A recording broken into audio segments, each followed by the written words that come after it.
Meski berbagai budaya, berbagai usia, dan ingatlah bahwa kita insan yang merdeka. Belajar, bergerak, bermakna.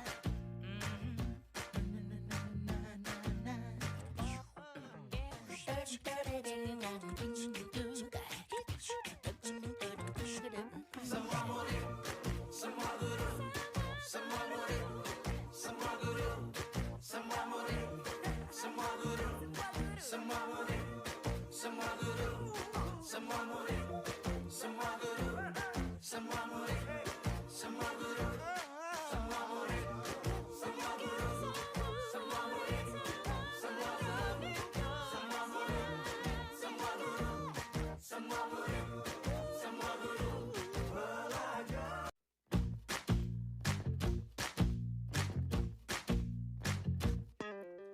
Kita bisa bersama mengubah dunia. Percaya pada diri demi cita-cita. Belajar, bergerak, bermakna.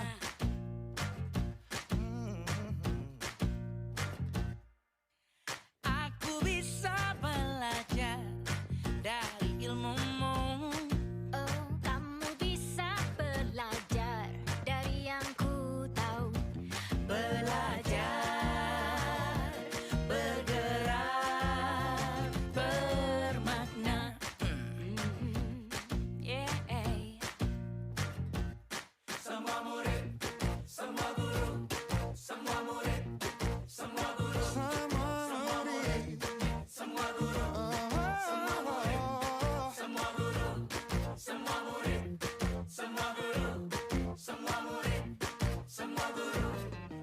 Meski berbagai budaya, berbagai usia, dan ingatlah bahwa kita insan yang merdeka. Belajar, bergerak, bermakna.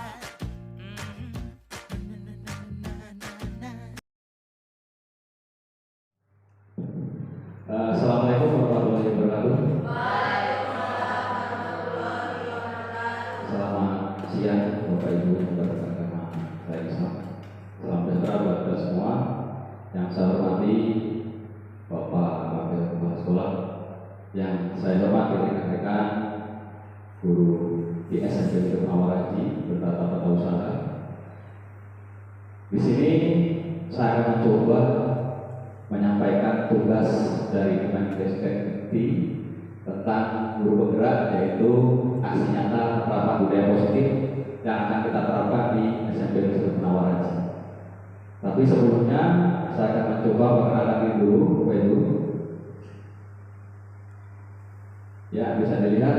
Nah, di situ paling kanan yaitu Bapak Koordinator kita, Bapak Muhammad Hasim.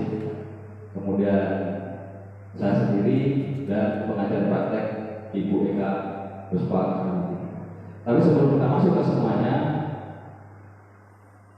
kita sudah memuji syukur kepada Yang Maha Esa, Allah Subhanahu wa Ta'ala, yang telah melimpahkan segala nikmat dan hidayahnya sehingga pada kesempatan yang berbahagia ini kita masih bisa bertemu dengan situasi yang sangat luar biasa, dengan semangat belajar tentunya untuk generasi yang lebih baik. Bapak Ibu semua yang saya hormati, tugas dari CGP yaitu diantaranya saya harus membuat aksi nyata yang akan kita praktekkan nanti bersama-sama di SMP 1 Penawar Haji. Tentunya tidak mudah, karena di sini kita harus kerja sama tim.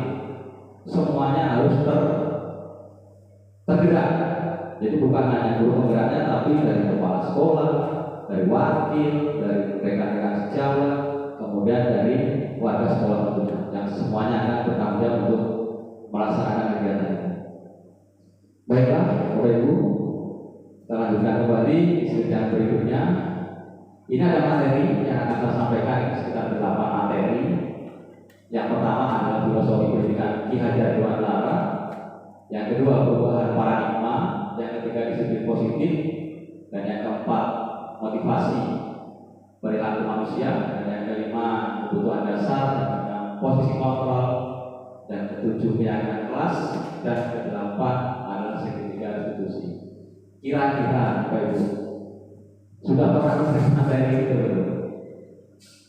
Kira-kira belum ya?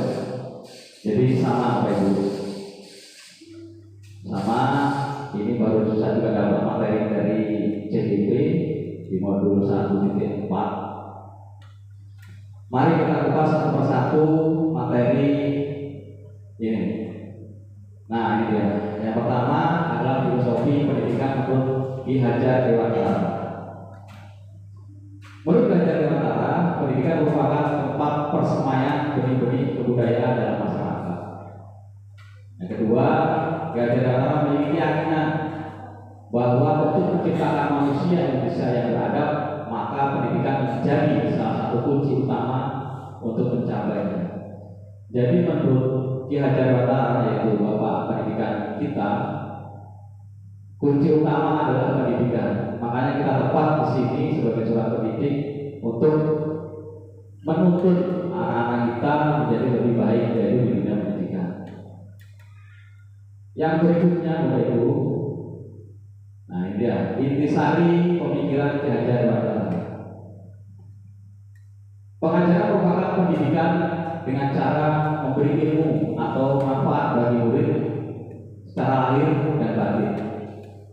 Pendidikan adalah tuntunan dalam hidup tumbuhnya anak-anak yang maksudnya adalah menuntut segala kekuatan kodrat yang ada pada anak agar mencapai keselamatan dan kebahagiaan yang setinggi-tingginya, baik sebagai manusia maupun sebagai anggota masyarakat. Nah, dari sini kita sebagai seorang pendidik sudah jelas, ketika kita memberikan pendidikan kepada anak didik kita harus lahir dan batin, tidak boleh setengah-setengah. Karena itu tergantung juga kadang-kadang situasi juga ya begitu ya. Ketika kita lagi enjoy di rumah, suasana sekolah pun akan lebih enjoy. Tetapi kita dituntut mau di rumah ada masalah atau persoalan, ya kita di sekolah tetap sebagai penuntut anak didik kita. Jangan sampai dampaknya kepada anak didik kita. Nah, karena apa? Tugas kita ini sebagai seorang penuntut. Jadi menuntut generasi yang akan datang. Yang berikutnya Bapak Ibu, nah ini ibarat bibit dan buah. Jadi KHD itu mengibaratkan bibit dan buah. Jadi pendidikan adalah petani. Nah, jadi kita ini adalah petani. Akan merawat bibit dengan cara menyanyi, otomatis menyanyi di rumah, di sekitarnya, memberi air, memberi pupuk agar kelak berbuah lebih baik dan lebih banyak. Namun petani tidak mungkin mengubah bibit mangga menjadi berbuah anggur. Nah ini tugas kita. Jadi kita tidak bisa memaksakan kehendak kita. Karena apa? Setiap anak didik memiliki keunikan masing-masing dengan cara yang berbeda-beda untuk mencapai sebuah tujuan. Nah ini tugas kita yang sangat luar biasa Bapak Ibu. Kita ini ibaratkan seorang petani. Jadi kita harus melihat, tidak bisa pohon mangga kita rawat seperti padi, kita rawat seperti jagung, tidak bisa. Apalagi kita harus berubah mangga berbuah anggur. Nah ini tugas berat dari kita semua. Yang berikutnya Bapak Ibu, semboyan Ki Hajar Dewantara. Nah ini Ingarso Sutuwodo Ing Madio Pamungkarso Tungguri Nandayani. Ini seperti slogan ini sudah terngiang dari dulu. Cuma materi ini yang kita dapat ketika kita melakukan kegiatan seperti ini. Ingarso Sutuwodo yang itu artinya di depan berikan teladan, di tengah membangun kekuatan dan terus berkarya, dan di belakang beri dorongan. Nah ini tugas kita. Ketika kita di depan, kita harus berikan teladan, contoh yang baik kepada mereka, kepada didik kita, masyarakat tentunya. Jadi tingkah laku kita ini diawasi oleh semua pihak. Setiap mata melihat, oh Pak Guru, Bu Guru, semuanya dipikir itu baik, semuanya ada di kita itu sudah.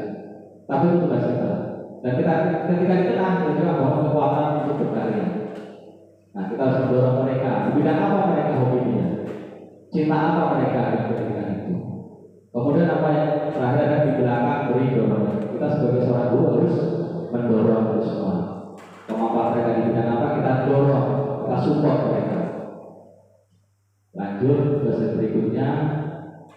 Nah ini dia perubahan paradigma.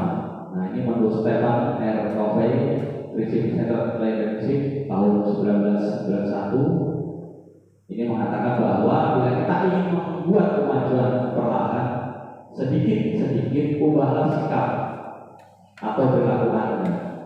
Namun bila kita ingin memperbaiki cara-cara utama kita, maka kita perlu mengubah kerangka ajaran kita. Ubahlah bagaimana Anda melihat dunia, bagaimana Anda berpikir tentang manusia. Ubahlah paradigma Anda, skema pemahaman dan penjelasan aspek-aspek tertentu tentang realitas. Nah, jadi tugas berat kita. Jadi kita harus mengubah diri kita sendiri sebelum kita mengubah orang lain. Jadi bagaimana nanti orang lain akan mengikuti kita kalau kita sendiri tidak bisa menuntut diri kita sendiri. Lanjut di masih sama di perubahan paradigma. Jadi untuk membangun budaya yang positif, nah ini sekolah perlu menyediakan lingkungan yang positif, aman dan nyaman, agar murid-murid mampu berpikir, bertindak dan cipta dengan merdeka, mandiri dan bertanggung jawab. Ini tugas kita sahabat Bapak Ibu. Ketika kita sudah berpikir budaya yang positif, yang muncul di pemikiran kita, di perilaku kita harus menunjukkan perilaku yang positif. Bagaimana nanti murid kita akan mengikuti kita juga, karena sebagai suri teladan dan membuat mereka menjadi merdeka dalam berpikir, bertindak juga, otomatis mereka akan lebih bertanggung jawab untuk melaksanakan. Apalagi itu muncul dari mereka sendiri. Tuh, intinya kita harus pelan-pelan karena tidak bisa langsung. Yang berikutnya disiplin positif, Bapak Ibu. Nah, ini ada pertanyaan romantik. Bagaimana cara membuat murid disiplin? Nah, ini pertanyaan buat kita semua. Yang kedua, siapakah yang bisa mendisiplinkan murid? Ya kan? Dan yang ketiga, apakah guru yang bisa mendisiplinkan murid? Atau kepala sekolah? Atau orang tua? Atau murid itu sendiri? Nah, mengapa? Nah, ini semuanya terjadi. Jadi semua stakeholder yang ada, kita harus bekerja sama untuk itu. Kita tidak bisa sendiri. Untuk apa? Biar murid timbul rasa tanggung jawabnya sendiri. Jadi bukan hanya Bapak Ibu guru, tapi semuanya. Ketika kita melihat anak yang menceng, kita harus satu suara terus. Nah, ini dia disiplin positif yang ketiga. Bapak pendidikan kita Gajah Data menyatakan bahwa di mana ada kemerdekaan, disitulah harus ada disiplin yang kuat. Nah, ini sungguh disiplin itu bersifat self disiplin, yaitu kita sendiri yang mewajibkan kita dengan sekeras-kerasnya. Tetapi itu sama saja, sebab kalau kita tidak cakap melakukan self disiplin, wajiblah penguasa lain mendisiplinkan diri kita. Dan peraturan demikian pula harus ada dalam suasana yang merdeka. Nah, ini Bapak Ibu. Jadi disiplin yang kuat itu harus kita tanamkan diri kita. Kita harus berjuang sekeras-kerasnya untuk mendisiplinkan diri kita. Kalau kita tidak bisa mendisiplinkan diri kita, wajib orang lain penguasa itu siapa? Penguasa kita, kepala sekolah. Kepala sekolah kita siapa? Nanti di atasnya ada penguasa. Itu orang-orang yang akan mendisiplinkan kita. Apabila kita tidak bisa mendisiplinkan diri kita masing-masing. Itu menurut Gajah Dewantara, pemikiran konsepsi teladan sikap merdeka cetakan 5 tahun 2013 halaman 470. Nah, ini Bapak Ibu. Gajah Dewantara luar biasa ya. Lanjut masih di situ Gajah Dewantara mengatakan bahwa untuk mencapai kemerdekaan dalam konteks pendidikan kita saat ini untuk para murid yang merdeka, salah utamanya adalah harus ada disiplin yang kuat. Jadi menanamkan disiplin yang kuat kepada siapa? Kepada diri kita dan anak didik kita. Disiplin yang dimaksud adalah disiplin diri. Nah, disiplin diri dulu yang memiliki motivasi internal. Nah, berarti kalau namanya diri, berarti internal itu diri kita sendiri yang mendisiplinkan, bukan orang lain. Jika kita tidak memiliki motivasi internal, maka kita memerlukan pihak lain untuk mendisiplinkan kita, atau yang disebut dengan motivasi eksternal, karena berasal dari luar, lakukan dari dalam diri kita. Nah ini Bapak Ibu yang seperti tadi mendisiplinkan kita harus mulai dari diri kita sendiri. Memang luar biasa karena lawan diri kita adalah diri kita sendiri, bukan orang lain. Ketika kita lagi malas, walaupun bagaimana kita malas juga. Tetapi ketika kita dan itu, saya ini adalah mendidik, kita sedang mendidik sesuai dengan jadwal yang masing-masing begitu. Atau kita nggak berangkat, ya berarti kita harus ada izin atau kita juga sebagai anak. Oke, Bapak Ibu, lanjut lagi di slide yang 13. Motivasi perilaku manusia. Nah ini Bapak Ibu, ada 3 juga. Untuk menghindari hukuman atau tindakan atau tidak nyaman. Nah, untuk menghindari hukuman atau ketidaknyamanan. Yang kedua, untuk mendapat reward atau imbalan. Nah yang ketiga, untuk menjadi orang yang merdeka, inginkan dan hargai diri sendiri dengan nilai yang mereka percaya. Wah ini luar biasa Bapak Ibu, ini motivasi perilaku manusia. Jadi ketika kita berbuat baik, apakah kita itu untuk menghindari hukuman dari kepala sekolah atau dari pengawas begitu? Yang kedua, apakah hanya untuk mendapatkan reward atau imbalan? Nah ini, ketika kita berbuat baik, apakah kita mengharapkan itu? Kan itu tidak. Harapannya apa? Ini muncul dari diri kita sendiri, tanggung jawab kita sebagai seorang pendidik. Tanpa ada wah ibu kaya, wah bapak kaya, bukan seperti itu sebenarnya ya. Jadi harapannya kita munculkan dari diri kita untuk melakukan itu tanpa ada embel pendapatan yang meningkat atau menghindari hukuman dari pengawas atau kepala sekolah. Di slide yang ke-14, motivasi perilaku manusia. Ketika murid-murid kita memiliki motivasi tersebut, mereka telah memiliki motivasi intrinsik yang berdampak jangka panjang. Motivasinya tidak akan terpengaruh pada adanya hukuman atau hadiah. Mereka akan tetap berperilaku baik dan berlandaskan nilai-nilai kebajikan, karena mereka ingin menjadi orang yang menjunjung tinggi nilai-nilai yang mereka hargai.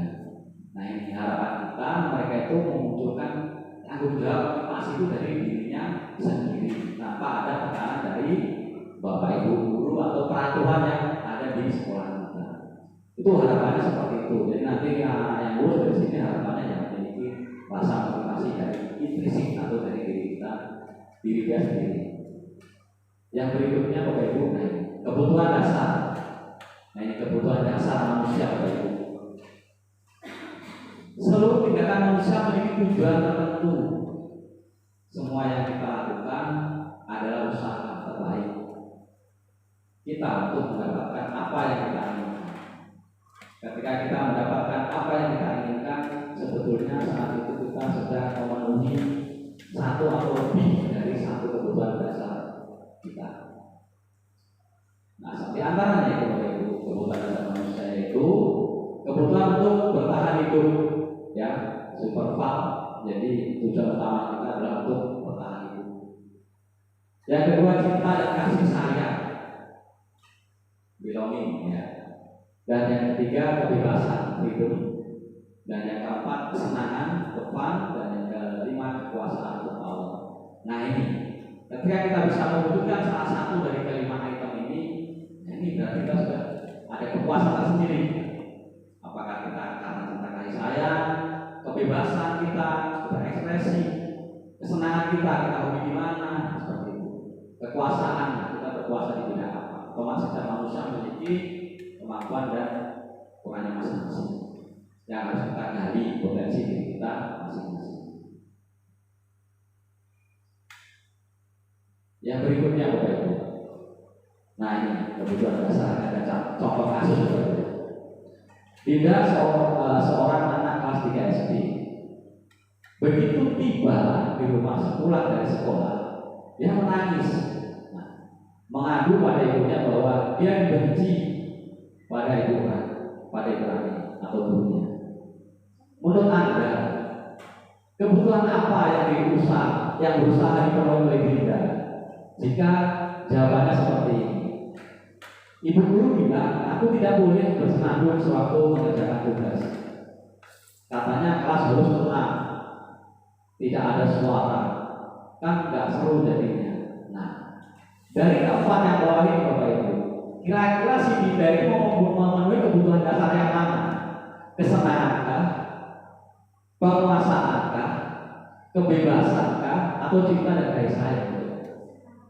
Ya. Jadi apa yang perlu dipenuhi oleh si Dinda ini? Jadi dia bersenandung, dia bernyanyi ketika berjalan tugas. Dia pengen apa? Dia membutuhkan apa?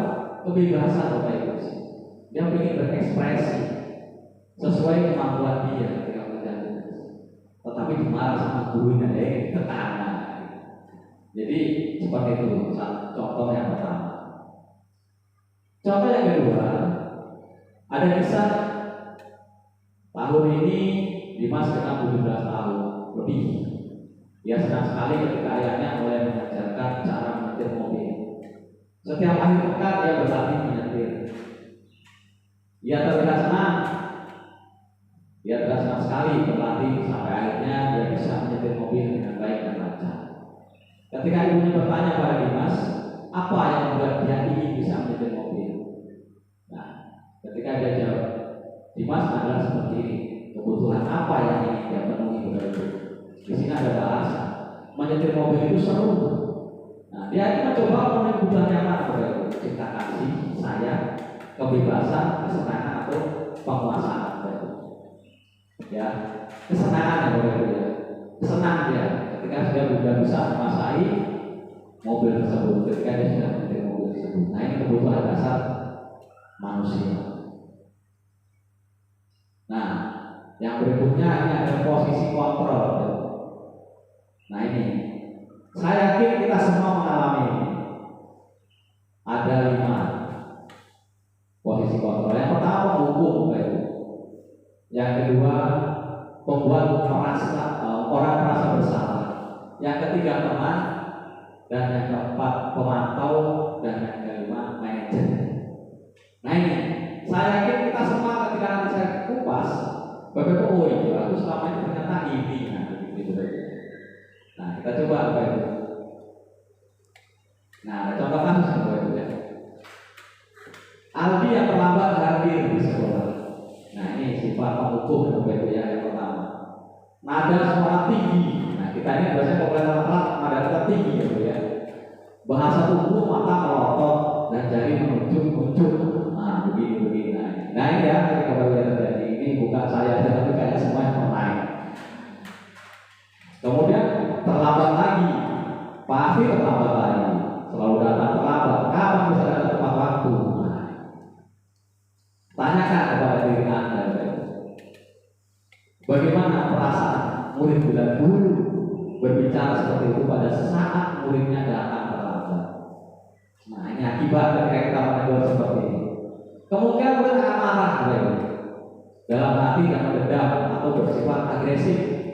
Bisa jadi sesudah kembali duduk, murid tersebut akan mencoret-coret buku atau meja tulisnya. Lebih buruk lagi dampaknya. Sepulang sekolah murid dan motor atau mobil bawa ibu guru dan akan menggores kendaraan tersebut dengan paku. Nah, jadi ada sifat dendam yang timbul di pemikiran anak tersebut ketika kita memiliki sifat penghukum. Saya yakin, saya juga pernah mengalami itu. Yang kedua, kasus yang kedua, membuat orang lain merasa bersalah. Nah, ini nadanya nggak melas, tapi menyakitkan. Nada suara memelas, halus, sedih, bahasa tubuh merapat pada anak dengan nada lesu. Nah, ini pertanyaannya, Aldi, kamu ini bagaimana ya? Kamu sudah berjanji dengan Bapak tidak akan terlambat lagi. Kamu kenapa senang sekali menjawab Bapak? Nah, bahasa ini, dia senang sekali menjawab Bapak gitu ya. Bapak benar-benar kecewa. Bapak benar kecewa sekali kepada kamu. Bagaimana perasaan murid bila itu seperti cara ini? Nah, murid akan merasa bersalah. Bersalah karena mengecewakan bapak ibu gurunya. Murid akan merasa menjadi orang yang gagal. Nah, jadi dia merasa gagal dan tidak sanggup membahagiakan orang lain. Kadang-kala sikap seperti ini lebih berbahaya daripada sikap penghukum.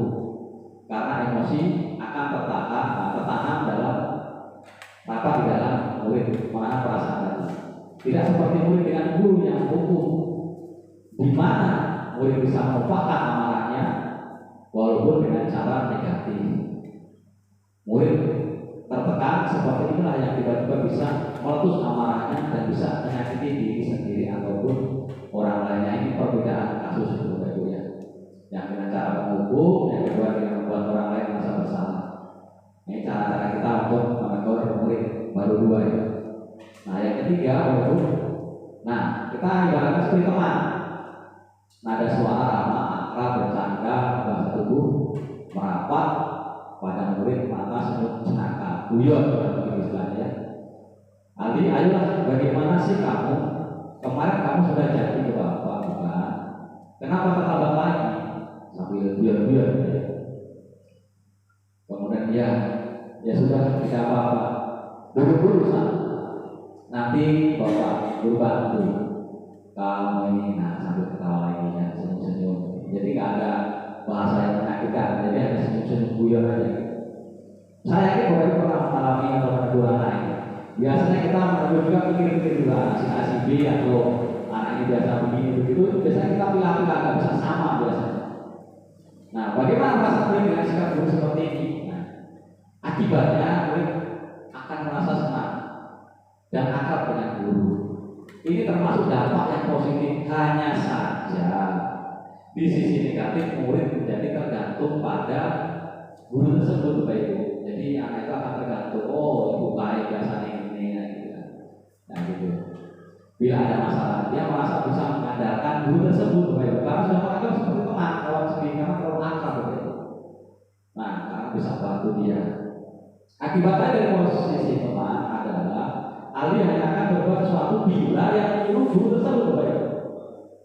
Belum tentu guru yang lain itu akan dilaksanakan oleh dia, karena dia ketergantungan dengan guru tersebut, karena sudah seperti kawan sendiri. Nah ini kasus yang ketiga. Nah kita masuk ke kasus keempat. Nah kita posisikan sebagai seorang pemantau baik. Nada suara datar, bahasa tubuh yang formal, seperti dinas misalnya ya. Nah, ini Bapak Guru negur ya. Adi, tahukah kamu jam berapa kita mulai? Adinya berjawab, tahu Pak. Gurunya bertanya, kamu terlambat 15 menit. Apakah kamu sudah mengerti apa yang harus dilakukan bila terlambat? Nah, kita kembalikan lagi. Nah, guru bertanya lagi. Ya benar, nanti pada tugas bulan lagi tadi paham. Pak, saya harus tinggal kelas pada jam istirahat nanti dan mengerjakan tugas tertinggal saya. Nah ini jadi ketika Adi terlambat, dia tahu konsekuensinya ketika dia terlambat 15 menit itu. Dia harus mengerjakan tugas di saat teman yang lain istirahat. Nah ini, jadi Adi seperti itu, tugas konsekuensi yang dia tahu hukumannya atau sanksinya. Nah bagaimana perasaan murid ketika diperlakukan seperti ini? Murid mengalami sanksi yang harus dijalankan karena telah melanggar salah satu peraturan sekolah. Guru tidak menunjukkan suatu emosi yang berlebihan, tidak menjadi marah atau membuat merasa bersalah, tidak.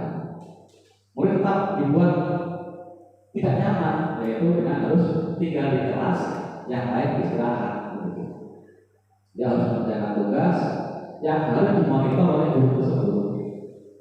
Nah, jadi yang lain istirahat, mereka yang lambat tadi mengerjakan tugas dalam pengawasan guru tersebut.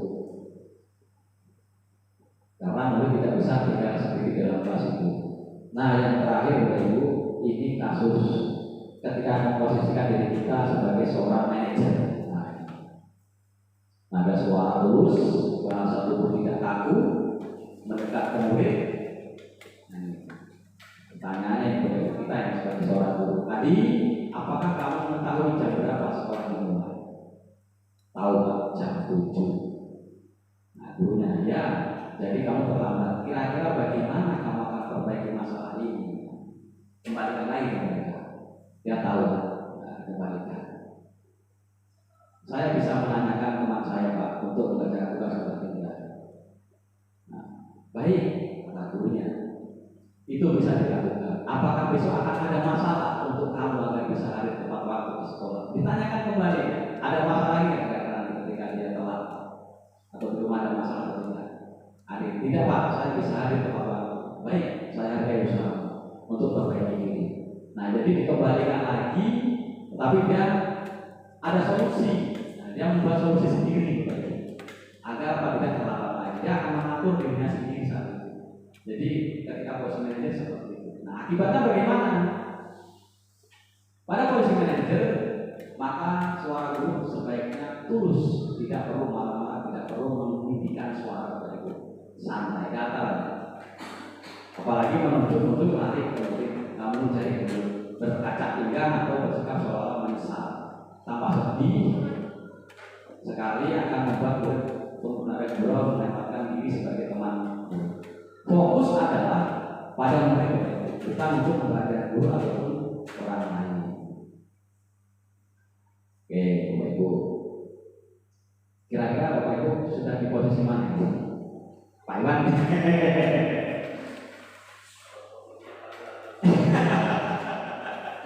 Ya, Pak Iwan posisi yang paling bagus. Saya yakin Bapak Ibu yang ada di sini luar biasa, sudah mengalami 5 posisi tadi.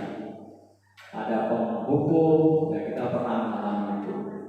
Membuat merasa bersalah, kita sudah pernah juga. Tapi yang sering saya yakin ya kita penghukum ya. Saya yakin ya. Makanya kita harus sekarang mencoba berubah diri sedikit. Semoga kita di posisi memantau atau di posisi manajer. Jadi jangan sampai bisa sebagai teman atau penghukum, kita kurangi lah. Atau merasa bersalah itu jangan. Karena akan berdampak kurang baik kepada hari ini. Ya, kita mencoba pelan-pelan ke arah yang pemantau atau manajer di sekolah. Lanjut Bapak Ibu, detik-detik ini Bapak Ibu. Nah, ketika kita sudah masuk ke keyakinan kelas Bapak Ibu, nah ini tujuan kita. Jadi untuk mewujudkan kelima gaya kita tadi, di keyakinan kelas Bapak Ibu. Jadi kita harus membuat sebuah keyakinan kelas di dalam kelas ketika kapan? Ketika kita mau memulai pembelajaran awal, bisa di semester awal untuk pembelajaran. Nah, pertanyaan romantiknya mengapa keyakinan kelas? Mengapa tidak peraturan kelas saja? Nah, yang kedua, mengapa adanya keyakinan kelas penting untuk terbentuknya sebuah budaya positif? Bagaimana mewujudkan sebuah keyakinan kelas yang efektif? Nah, ini ada sedikit jawaban. Kita bisa simpulkan Bapak, keyakinan kelas. Kita bisa simpulkan. Jadi setiap tindakan atau perilaku yang kita lakukan di lingkungan kelas dapat menentukan terciptanya budaya positif. Nah, ini Bapak Ibu. Jadi setiap tindakan atau perilaku kita yang ada di lingkungan kelas itu berdampak terciptanya budaya positif. Nah, yang kedua, bahwa perilaku warga kelas tersebut menjadi kebiasaan, maka akan terbentuk budaya positif. Jadi ketika kita sudah membuat keyakinan kelas Bapak Ibu, dan itu bisa dilaksanakan, maka akan menjadi sebuah habit atau kebiasaan mereka. Sudah nggak tanggung lagi. Dan yang ketiga, agar terbentuknya budaya positif perlu dibuat dan disepakati keyakinan kelas tersebut. Nah, bagaimana cara membuat keyakinan kelas itu Bapak Ibu? Kita tidak bisa sendiri membuat itu. Kita libatkan mereka, satu kelas itu kita libatkan. Nah, mereka akan mencari kira-kira yang untuk kebaikan sekolah kelas kita apa? Bisa Bapak Ibu mungkin tepat waktu ketika masuk kelas, kerapian kelas boleh, sopan santun boleh, saling menghormati boleh. Nah, di antara seperti itu. Mereka yang buat, mereka yang akan melaksanakan. Kita hanya memantau. Nah, nanti ketika mereka melanggar hanya tepat kalau dia telat, nah kita tidak ngomong aja seperti tadi. Nah, kita kembalikan, kamu sudah tahu apa yang harus kamu lakukan. Nah, dengan sendirinya kita akan terbentuk. Tanpa kita harus, kamu harus begini tidak perlu lagi. Karena sudah sadar, ya. Sudah tahu. Tapi itu sudah ada dengan baik. Akhirnya kita benar-benar. Nah, seperti ini kesepakatan kelas contohnya ini.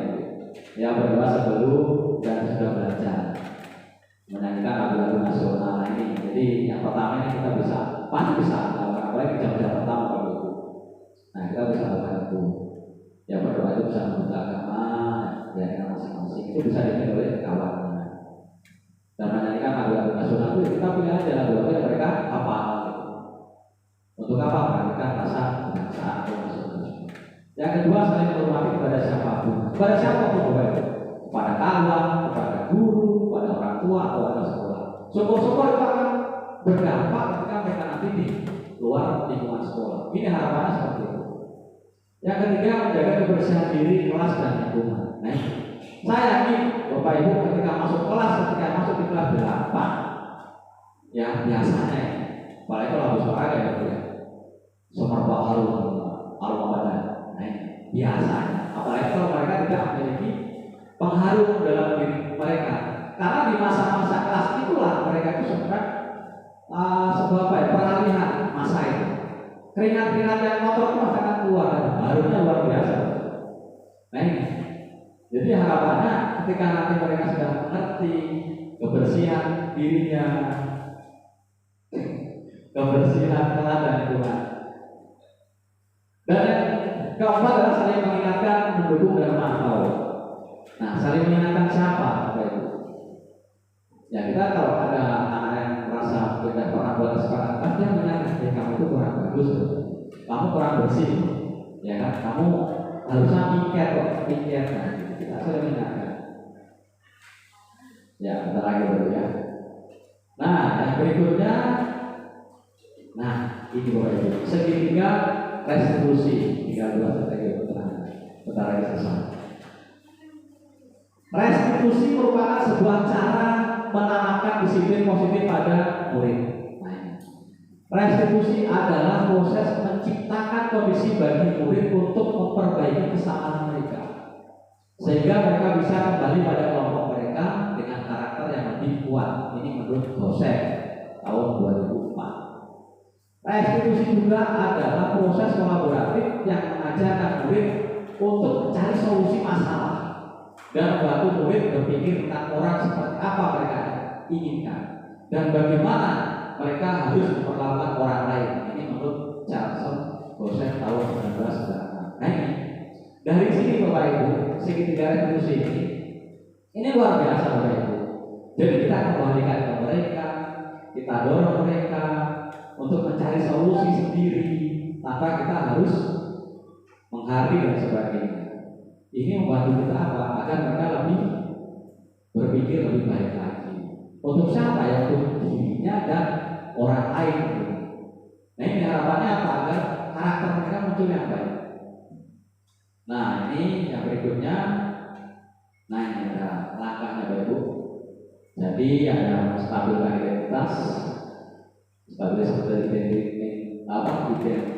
ya, validasi tindakan yang salah, menanyakan keyakinan. Nah ini teori kontrolnya, kita semua akan melakukan hal terbaik yang bisa kita lakukan ketika menstabilkan identitas. Yang kedua, semua perilaku memiliki alasan. Kenapa dia telat? Ada pasti ada alasan. Kenapa dia nggak rapi? Ada alasan. Pasti.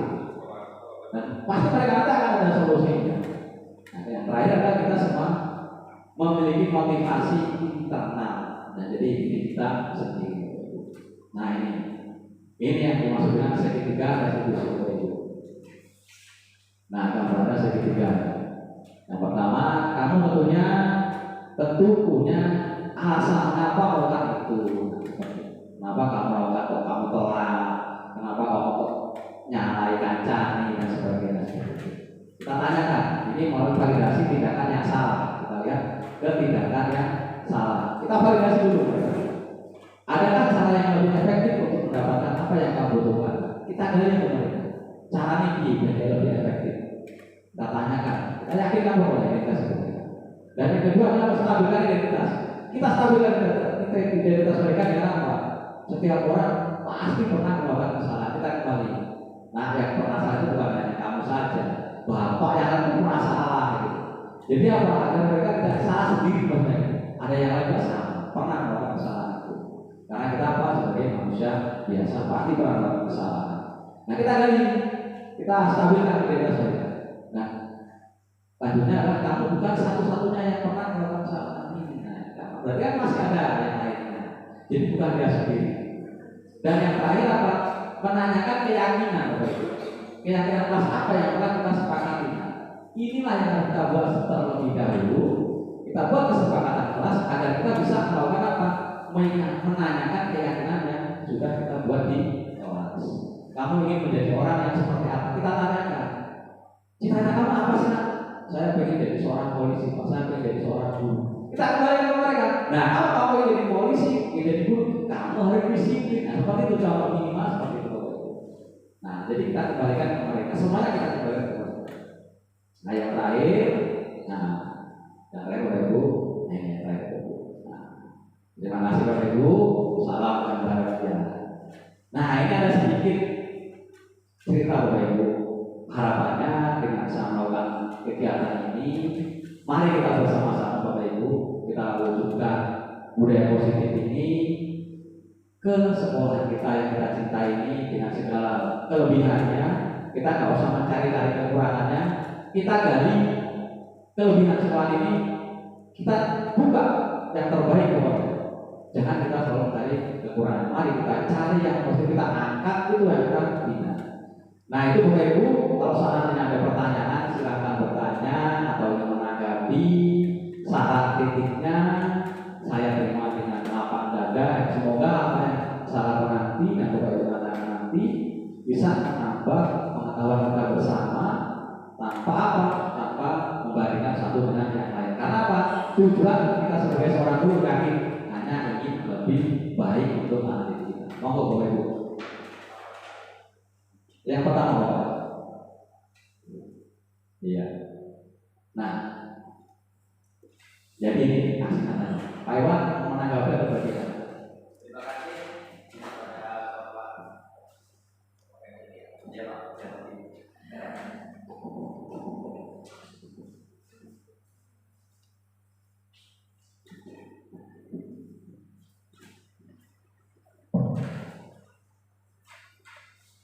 Assalamualaikum warahmatullahi wabarakatuh. Waalaikumsalam.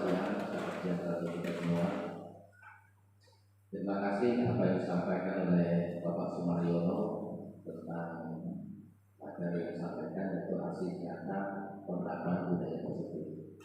Kita tahu bahwa kita ini di pelosok, di kampung, bahkan kita hampir di daerah tertinggal, karakter dan budaya anak-anak itu tentunya berbeda dengan yang ada di wilayah perkotaan.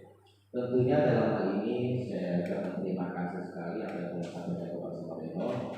Apa yang telah disampaikan tadi itu kita pelan-pelan bisa kita terapkan di SMP Negeri 1 Perawat dalam hal tentang budaya positif. Tentunya yang disampaikan tadi, contoh-contoh yang disampaikan tadi tentang cara mengatasi masalah yang ada di anak kita itu bagus sekali. Bahkan saya baru melihat, baru mendengar, merasakan betul juga apa yang disampaikan beliau. Karena selama ini kita memang cara mengatasi anak itu kita selalu diserahkan kepada guru bimbingan konseling ya, guru BK. Tentunya dalam hal ini kita untuk mengatasi permasalahan di anak kita, tentunya semua dewan dulu kita harus terjun bersama-sama, kita terjun langsung. Saya sangat setuju apa yang disampaikan tadi tentang tata tertib kelas ya, keyakinan kelas itu saya cenderung sangat bagus sekali. Kita sebelum masuk kelas kita akan tentunya dengan anak-anak apa yang akan kita lakukan tentang keyakinan kelas tadi, hukuman dan lain sebagainya. Tentunya kita timbal balik dengan anak-anak apa yang perlu kita lakukan sebelum KBM kita laksanakan. Ya kan seperti itu ya. Belum bukan tata tertib umum dan seperti itu. Nah, itu terima kasih, saya hanya menanggapi dan positif sekali apa yang disampaikan oleh Bapak Sumaryono. Semoga apa yang menjadi tujuan kita, menjadi kemajuan SMP Negeri Perawat Haji dan sama-sama kita gali kelebihan dari SMP kita ini. Semoga SMP kita ini berjaya. Terima kasih. Assalamualaikum warahmatullahi wabarakatuh. Kita ada Bapak Ibu yang lain. Silakan Bapak Ibu kalau ada tanggapan atau pertanyaan, ini masih dibuka untuk umum. Ini kan nggak masih terjadi. Kalau tidak ada ya saya apresiasi ya. Terima kasih Pak Iwan atas tanggapannya tentang apa yang saya lakukan ini. Tapi itu Pak Iwan dan kawan-kawan semua, itu semua tidak akan berjalan kalau kita tidak misalnya bergandengan tangan untuk bekerja sama. Kita harus common goal, ya. Kita harus memiliki tujuan bersama, Pak Ibu. Apa sih tujuan kita? Mari kita gali potensi anak-anak itu di mana, ya kita angkat. Jadi cukup ya Bapak Ibu ya. Cukup ya, terima kasih atas Pak Iwan. Semoga sampai kita lebih baik. Mohon maaf atas kekurangan. Ya doanya bersama, semoga nanti kawan-kawan yang lain bisa menyusul saya untuk mengikuti kegiatan guru penggerak di angkatan 8, 9, dan 10. Saya ini wassalamualaikum warahmatullahi wabarakatuh.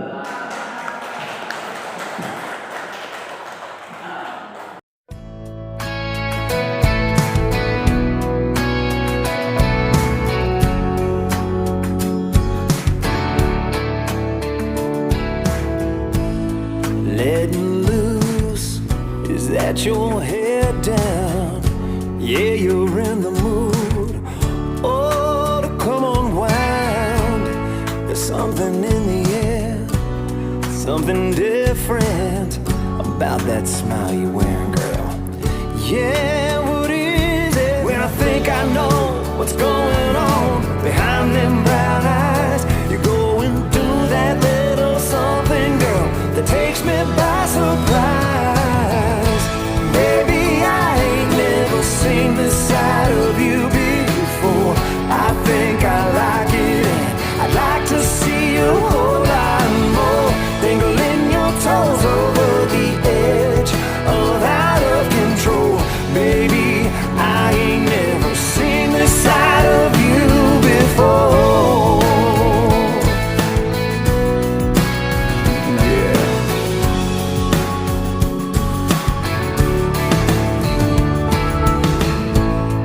If I hadn't seen it with my own eyes, I wouldn't believe it, girl.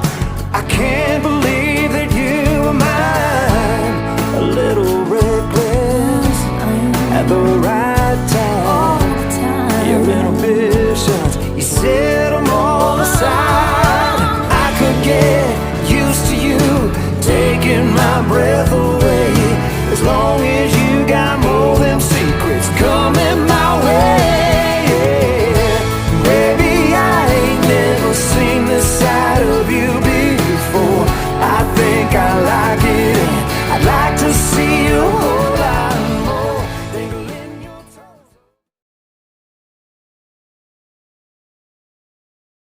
Kita bisa bersama mengubah dunia.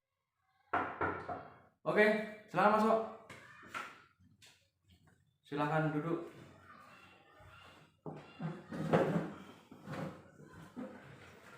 Bagaimana kabarnya Andika? Alhamdulillah sehat Pak. Andika tahu kenapa Bapak panggil ke ruangan Bapak ini? Iya Andika tahu Pak. Andika karena terlambat masuk kelas. Oke, Andika, yang namanya manusia itu pasti ada salah dan tidak ada yang sempurna. Jadi tolong Andika nggak usah terlalu bersedih ya, kan masih ada kesempatan untuk merubah itu semua. Iya Pak. Oke. Kenapa tadi kok bisa telat?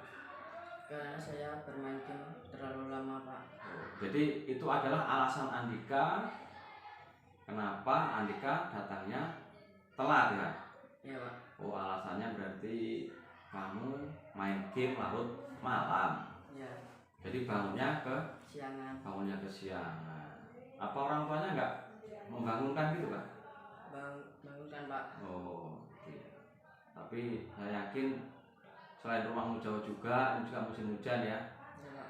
Ya, tapi ya harapan saya nanti kamu bisa berubah. Ya. Jadi itu yang pertama itu. Nah, yang keduanya kira-kira ini Andika ada solusi nggak untuk biar tidak bangun kesiangan? Iya saya akan mengurangi bermain game saya Pak agar tidak kesiangan berangkat sekolah. Oke, luar biasa. Jadi Andika udah ini ya, udah paham ya. Jadi kesalahan Andika itu karena main game larut malam dan akhirnya bangunnya kesiangan. Dan Andika bisa untuk ini ya, untuk mengurangi main gamenya ya. Iya Pak. Iya. Oke. Saya yakin Andika bisa untuk menjalankan itu ya. Ya, Nah sekarang Andika punya cita-cita nggak? punya Pak. Oh, bagus. Tapi intinya Bapak nggak usah perlu tahu lah ya cita-cita Andika apa, karena nanti kan Andika sendiri akan mewujudkannya. Ya, Nah, dalam mewujudkan sebuah cita-cita, Andika itu harus disiplin. Disiplin dalam belajar, disiplin mengatur waktu, kemudian disiplin berangkat sekolah, disiplin membantu orang tua, dan pokoknya semua serba disiplin. Jangan jadi pemalas, dan jangan kamu buang kesempatan untuk belajar. Ya. ya Pak. Nah, kemudian ketika Andika sudah bisa, Andika kira-kira masih ingat nggak kesepakatan kelas yang kita buat waktu itu? Masih Pak. Oh iya, di antaranya apa Andika? Masuk sekolah dan tidak telat Datang tepat tepat waktu. tepat waktu ya. Andika yang tadi ada kesalahan, katanya kurang tepat waktu ya. Ya Pak. Tapi kan udah jelas alasannya tadi. Jadi Andika kurangi main gamenya, namanya biar tidak kesiangan. Dan kalau hujan ya Andika harus pakai mantel kan begitu. Ya Pak. Nah, oke, jadi Andika bisa ya untuk merubah dan menjalankan kesepakatan kelas ini dengan baik. Bisa ya? Bisa. Oke, kalau udah bisa, Andika silahkan kembali ke kelas kembali. Ya. Silakan.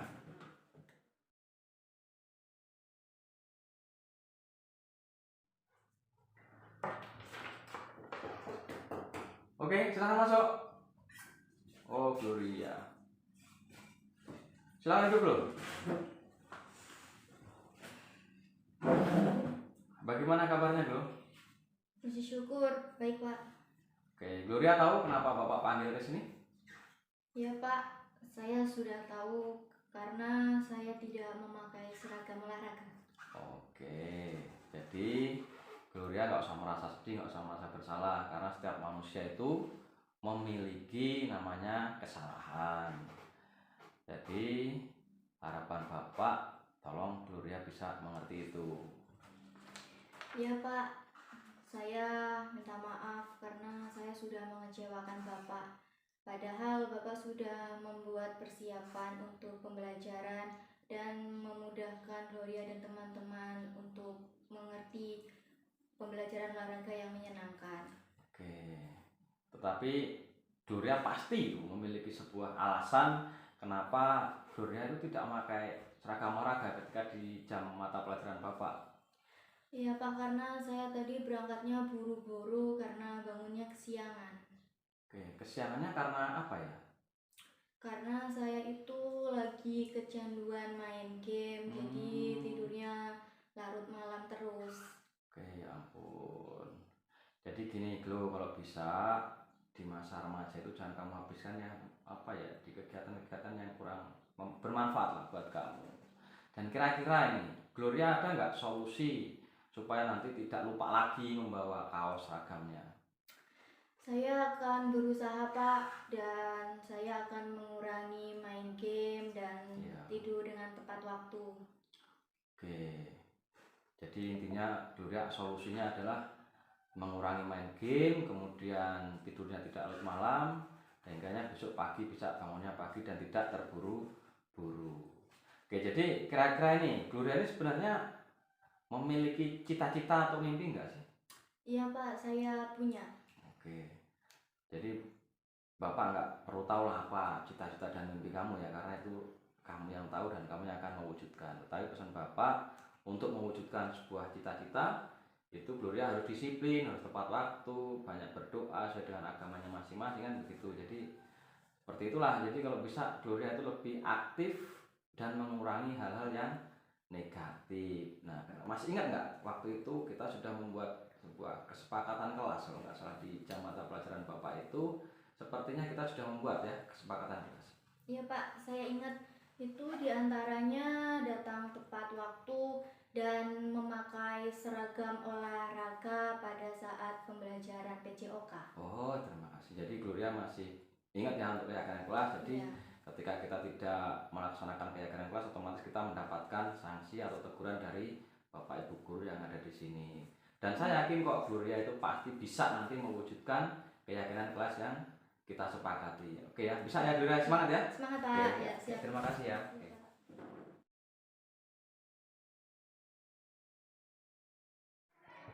Apa tanggapan Andika setelah saya panggil dan saya interview lebih dalam dengan menggunakan pendekatan segitiga restitusi?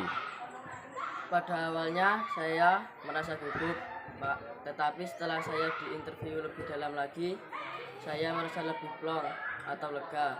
Karena biasanya Pak Sumaryono memberikan hukuman ketika melihat siswa yang telat masuk kelas. Tetapi ternyata beliau menerapkan segitiga restitusi. Terima kasih Bapak, semoga saya bisa lebih baik lagi. Ya, terima kasih.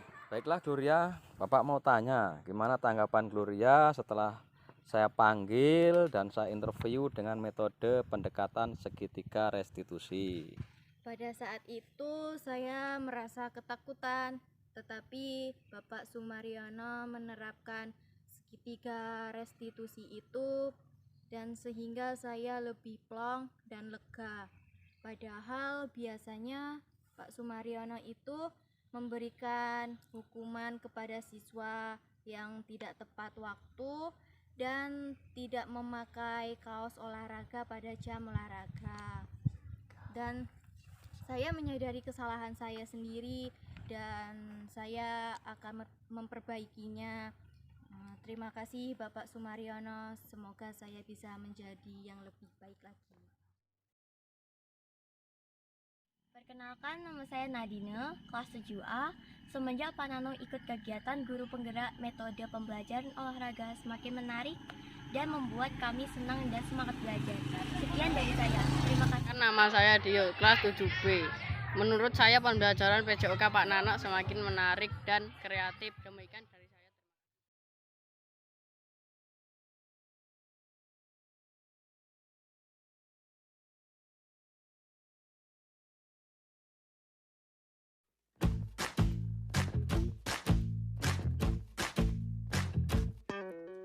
Kita bisa bersama mengubah dunia. Percaya pada diri demi cita-cita. Belajar, bergerak, bermakna.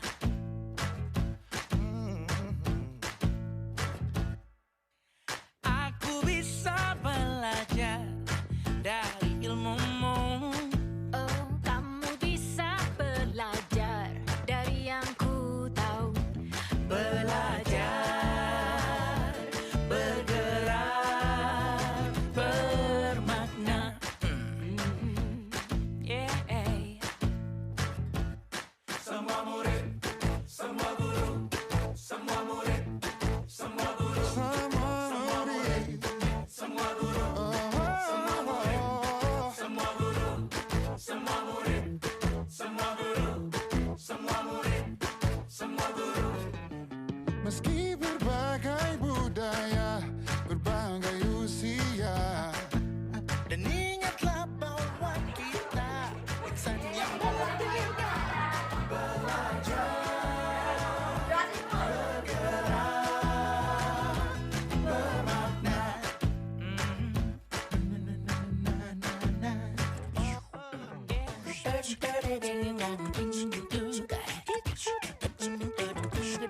Semua murid, semua guru, semua murid, semua guru, semua murid, semua guru, semua murid, semua guru, semua murid, semua guru, semua murid, semua guru, semua murid, semua guru, semua murid, semua guru,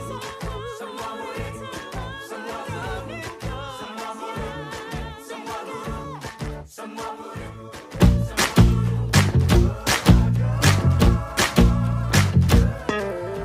Kita bisa bersama mengubah dunia. Percaya pada diri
Assalamualaikum warahmatullahi wabarakatuh, Ibu Arini. Waalaikumsalam warahmatullahi wabarakatuh. Terima kasih waktunya Ibu. Bisa saya minta pendapat ya? Iya, bisa Pak. Ya, jadi gini, Ibu kan sebagai teman sejawat saya selama ngajar di sini. Kemudian saya mau bertanya, kira-kira kehadiran saya mengikuti CGP Angkatan 5 Kabupaten Tulang Bawang ini menurut Ibu Arini bagaimana? Oke, terima kasih Pak Sumaryono. Jadi dengan kehadiran Bapak ya, Pak Sumaryono sebagai yang pertama nih, salah satu dan yang pertama menjadi calon guru penggerak, tentunya menurut pandangan saya pribadi memiliki dampak yang positif bagi kami para guru terutama, dan juga yang paling utama adalah bagi peserta didik kita. Artinya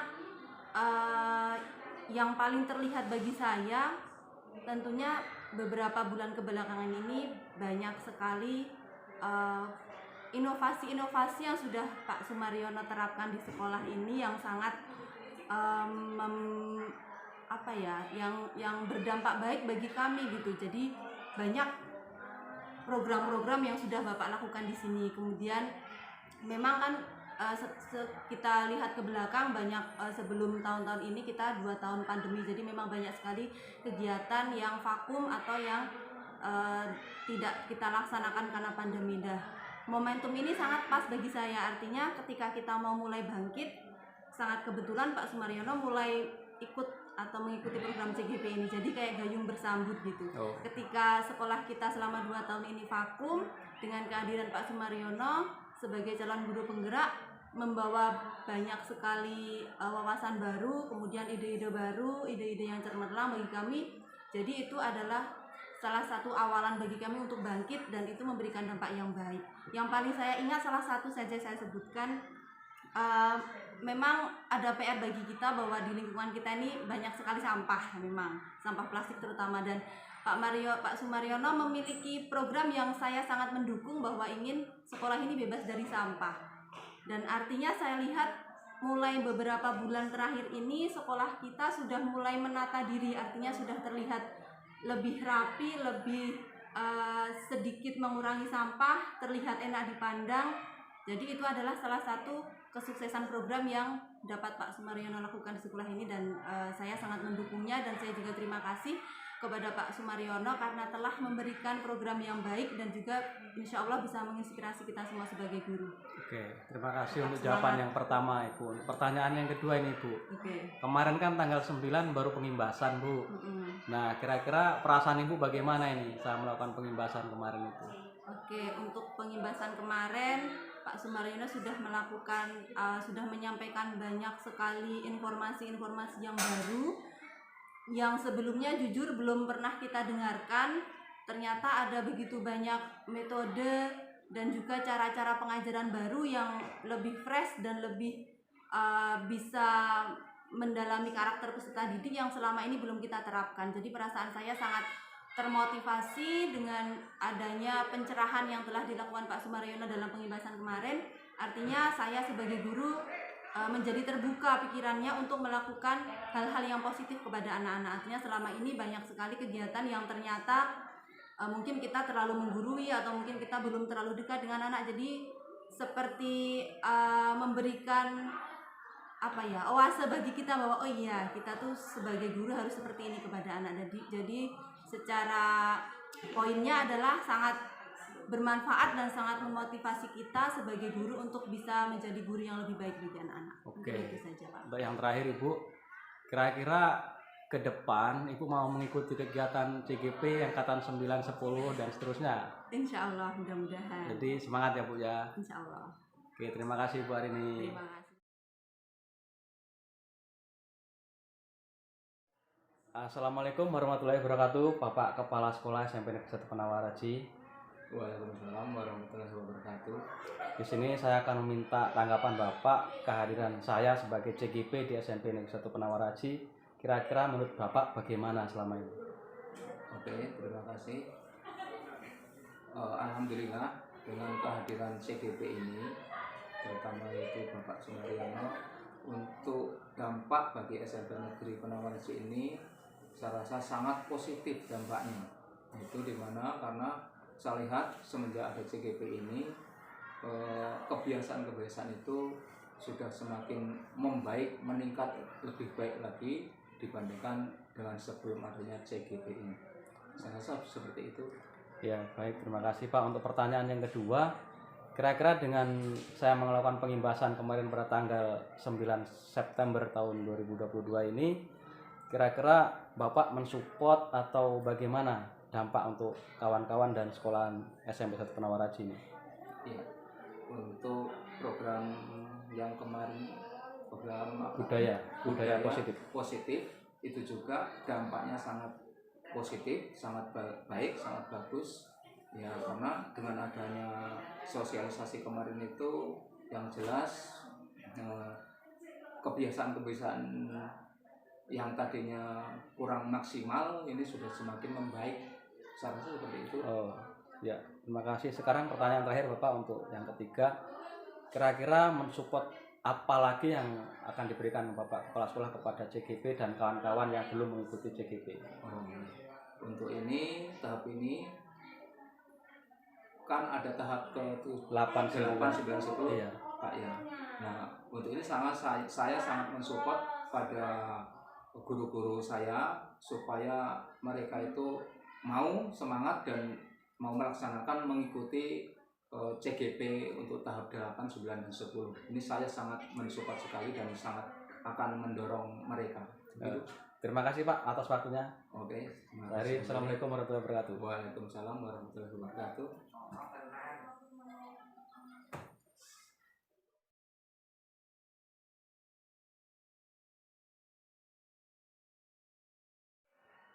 Assalamualaikum warahmatullahi wabarakatuh, Bapak. Waalaikumsalam warahmatullahi wabarakatuh. Saya di sini meminta waktu sebentar pada Bapak pendapat atau flashback mengenai program penggerak yang saya lakukan di SMP 1 Penawaraji. Kira-kira menurut pandangan Bapak bagaimana selama ini? Baiklah, sebelumnya saya perkenalkan dulu ya. Nama saya Bambang Irawan, selaku Wakil Kepala SMP Negeri 1 Penawaraji. Di mana tempat bertugas rekan kami Sumaryono SPD sebagai calon guru penggerak angkatan 5 di tahun ini. Jadi menurut pandangan saya sebagai wakil kepala sekolah di sekolah ini, banyak sekali hal-hal yang berubah ternyata setelah Bapak Sumaryono ini mengikuti kegiatan calon guru penggerak. Ada beberapa poin yang perlu saya sampaikan di sini. Yang pertama, dari yang bersangkutan sebagai guru di sekolah ini, ada perubahan sikap di dalam pelaksanaan tugas, terutama ya seperti jalinan hubungan dengan sesama rekan guru maupun dengan kepala sekolah sebagai atasan dan sekaligus sebagai TU, ya, sudah bisa menjalin hubungan lebih baik. Kemudian yang kedua, yang berkaitan dengan peserta didik, banyak perubahan peserta didik setelah adanya hal-hal yang dilakukan oleh Bapak Sumaryono, terutama perubahan sikap pada anak didik kita, tentunya ke arah positif. Kemudian beberapa kebiasaan yang dilakukan sehingga membawa perubahan yang positif di sekolah ini. Kemudian yang ketiga, ada perubahan positif yang perlu kita ketahui bersama, bahwasanya secara teknis dalam pelaksanaan kegiatan belajar diawali dengan perencanaan. Bisa kita lihat bahwasanya persiapan pelaksanaan pembelajaran lebih matang dan lebih mantap. Nah, demikian hal-hal yang bisa disampaikan. Seharusnya banyak yang bisa disampaikan, akan tetapi menurut saya cukup 3 poin itu saja. Dan saya kira ini sudah menjadi bahan pada pihak-pihak lain yang ingin mengetahui secara detail bagaimana efek atau pengaruh atau dampak yang langsung dirasakan oleh sekolah terhadap guru yang mengikuti program guru penggerak seperti yang dilakukan oleh Pak Sumaryono SPD. Demikian dari saya. dan terima kasih. Terima kasih Bapak. Sama-sama, Pak.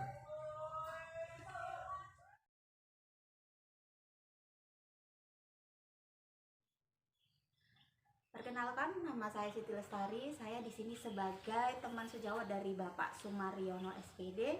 Saya akan memberikan tanggapan saya terhadap Bapak Sumaryono. Selama ini beliau sebelum mengikuti CGP, beliau itu sudah aktif, tetapi belum ada inovasi-inovasi tertentu yang membangkitkan semangat siswa dan juga menarik perhatian dari teman-teman yang lain. Nah, setelah mengikuti CGP ini, Bapak Sumaryono kami pantau dari teman sejawat itu sudah memiliki berbagai banyak metode dan juga cara mengatasi siswa dari berbagai tingkat kecerdasan masing-masing.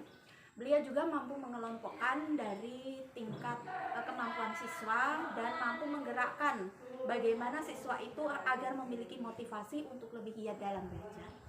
Tanggapan saya terhadap pengimbasan yang dilakukan oleh Bapak Sumaryono itu sangat baik. Kami sebagai teman sejawat merasa memiliki pengalaman baru tata cara mengatasi berbagai permasalahan yang siswa lakukan. Nah, kami di sini juga memiliki trik-trik supaya kami juga bisa mengatasi dan memiliki metode baru dalam menerapkannya kepada siswa kami yang bermasalah ataupun bahkan mereka yang biasanya tidak mampu untuk menanggapi pelajaran yang menurut mereka sulit, itu mampu sedikit bersemangat untuk mengikuti pelajaran yang mereka tidak inginkan. Saya rasa cukup, itu tanggapan dari saya. Terima kasih.